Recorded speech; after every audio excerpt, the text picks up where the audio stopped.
Asalaamu calaykum waraxmatullaahi wabarakaatuh. Kulanti wanaagsan saaxiibayaal meel walba oo aad joogtaan kusoo dhowaada barnaamijkeenii Base 21 Gaming. Barnaamijka maanta waxaan ku falanqeyn doonaa amba ku analyse gareyn doonaa ikoonigada suurtagal ay tahay in maalinta berita la keeni doono. Waxaa aad loo hadal hayaa maalinta berita taariikhduna ay ku beegan tahay 19 bisha 8 2021 in la keeni doono ikoonigada kooxda kubadda cagta Juventus sida Cristiano Ronaldo, Del Piero iyo Nedved.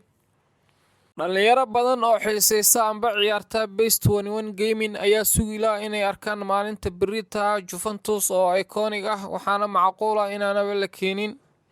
waxaa kaloo maalinta berita la hadal hayaa in la keeni doono ikoonigada kooxda kubadda cagta Chelsea sida Frank Lampard, Buttigieg, waxaana qaba fikirkaas saadaaliyaal badan oo saadaaliyo Base 21 Gaming.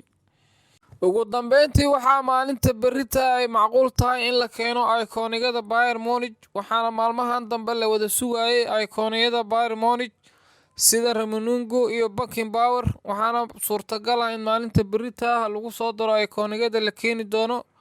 waxaan halkaas kusoo koobayaa barnaamijkeennii. Wassalaamu calaykum waraxmatullaahi wabarakaatuh.